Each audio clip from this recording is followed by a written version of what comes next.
Right then, lads, welcome back to Cossy's Arsenal podcast. Welcome back to another video.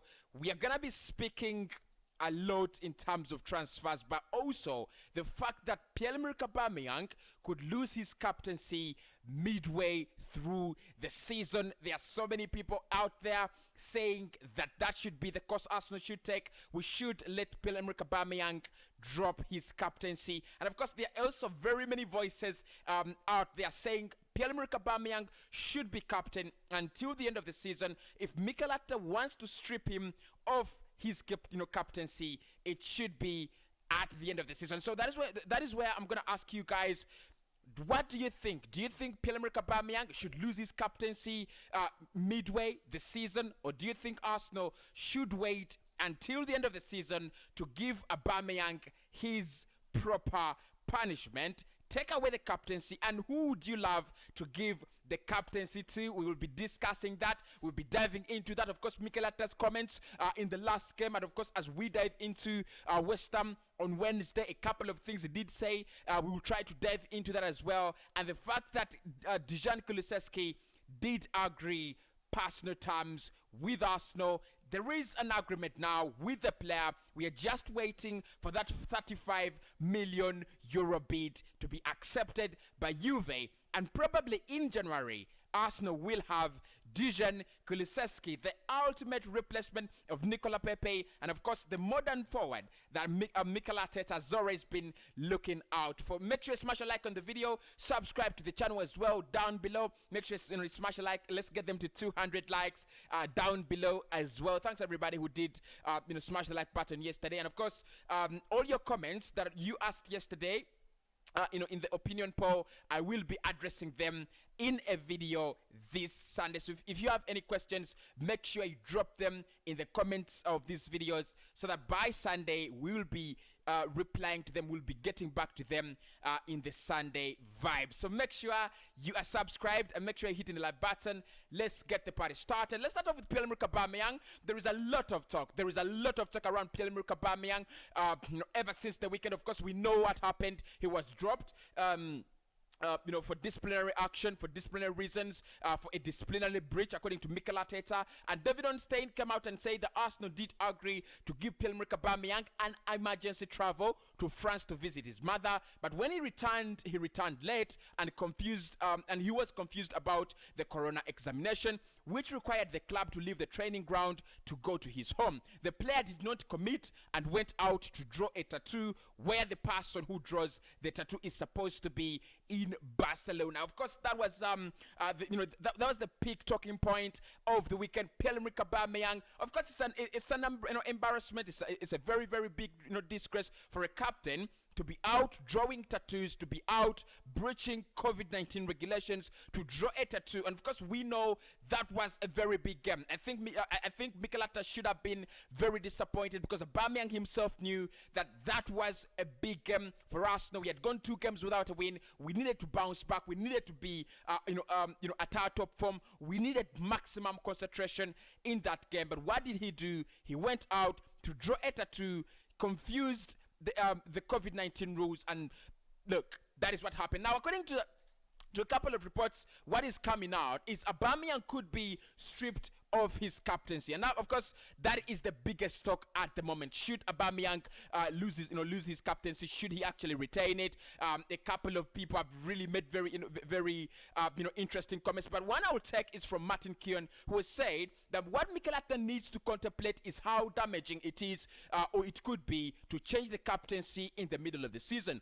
Doing it mid-season seems disruptive. It is risking too much of a distraction, and that is according to Martin Keown. Of course, we know he's a very, very, very big man, in the sport, a very, very big man in the game of football. What I would say is, he is right. I think, giving away the captaincy and taking it away from Pierre-Emerick Aubameyang would be really disruptive in the dressing room and things like that. But on the pitch, I think we need a captain. It is really costing us at the moment.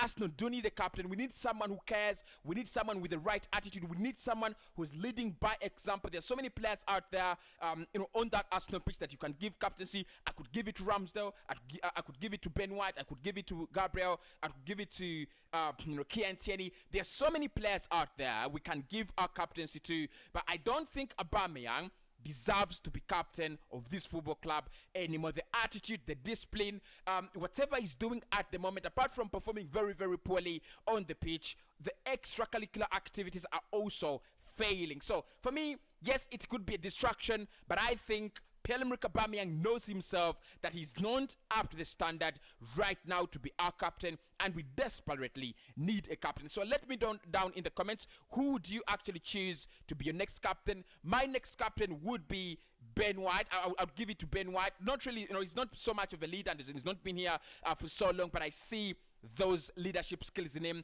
I could give it to Ben White, I'd give it to centre back, and just rest the case. So let me know down in the comments what you think about Aubameyang losing his captaincy, and also when should he lose his captaincy? January? Should it be in January or at the end of the season?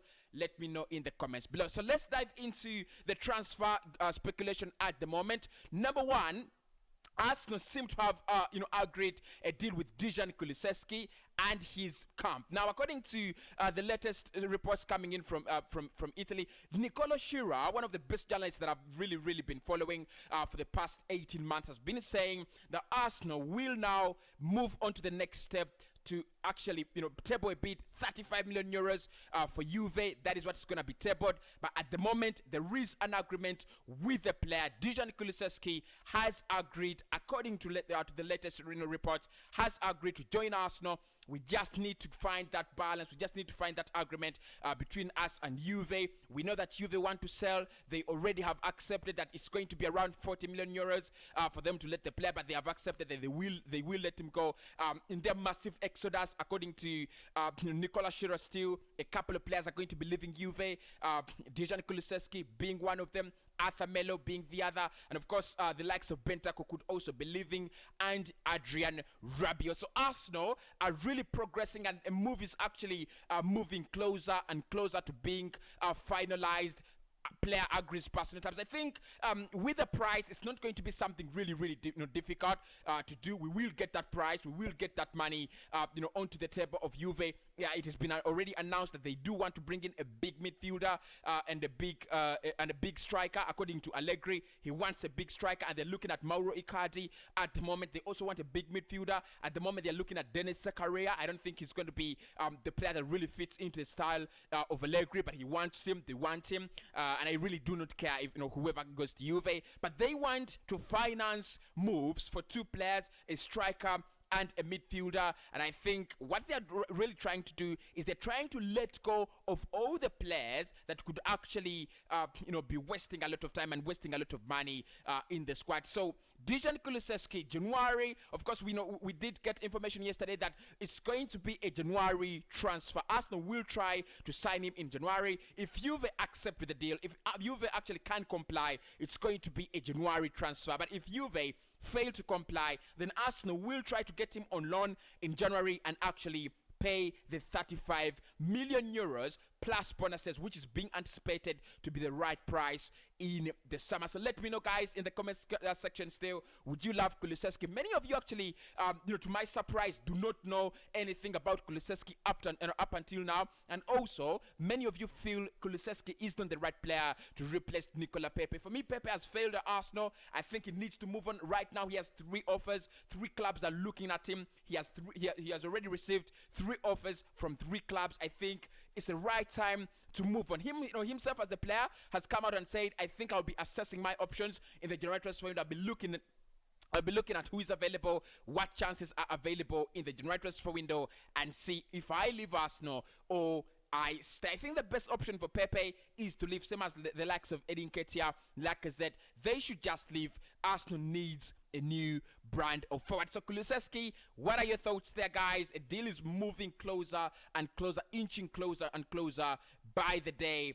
We might get Dejan Kulusevski in January, and probably yet another midfielder that is so creative, another player that actually adds to our press, another player that actually adds to our goal tally, and that is our problem this season, scoring the goals and creating them as well. But of course, guys, away from that, William Saliba has also been talking about his future around the club. He was actually being, he was interviewed, by the media there in France, and he said, right now, I cannot talk about my future. I do not want to focus on my future at the moment. I'm really, really happy with with the way things are going down here at Marseille. I made a very good decision, and I'm really, really in love with the team. He said, yes, he's happy. It's gonna be 1 year, and he wants to give his whole to that 1 year and then come back to Arsenal. Of course, there's always going to be that very, very, very big question when William Saliba comes back. What is going to be the step that Arsenal take?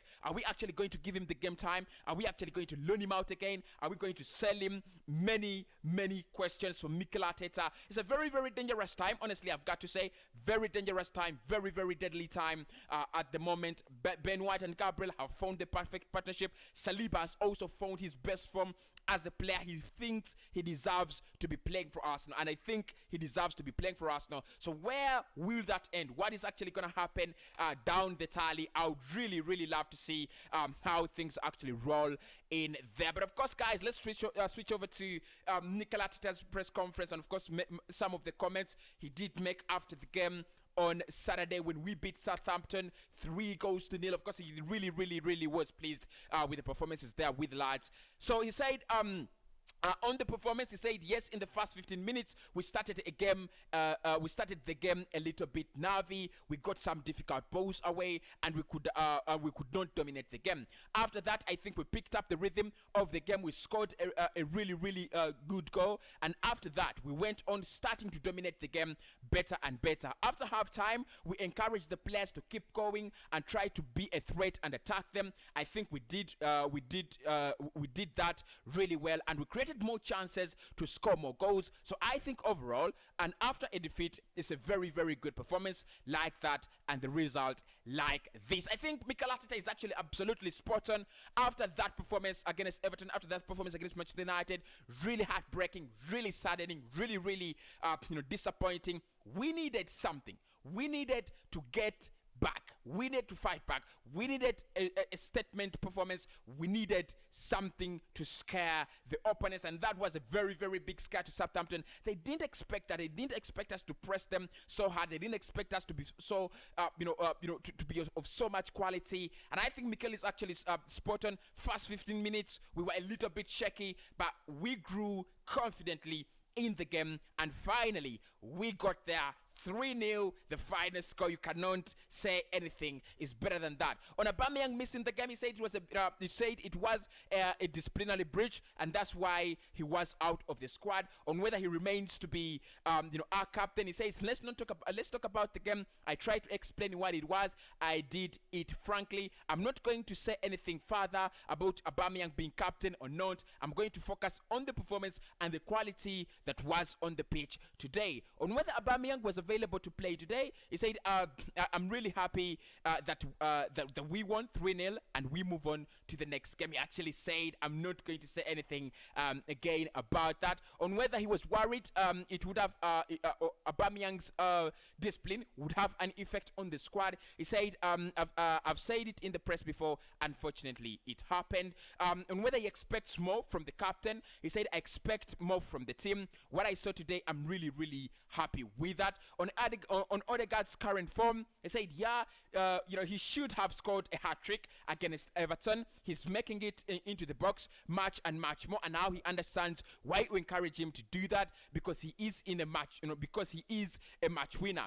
That is the difference between a very, very good player and a match winner. We need more of those players on the pitch to win more games of ours. On why he took Gabriel off in the second half, he said he had a booking, so I decided to take him off. Wow, that was really, really That was really, thoughtful from Mikel Arteta. On whether Aubameyang was in training yesterday, he said, again, I cannot say anything else about that. Obviously, I tried to explain the reasons why he didn't actually make it to the squad. On the quality of the performance, he said, it's just one game. We scored 3. We could have scored more. That is it. It's just one game. On the West Ham game, he said, well, it's a big game, obviously, in a few days' time with West Ham, and we know that they've had and we know what they have done so far this season. What they are and where they are is a big opportunity for us at home. On Alexander Lacazette's performance and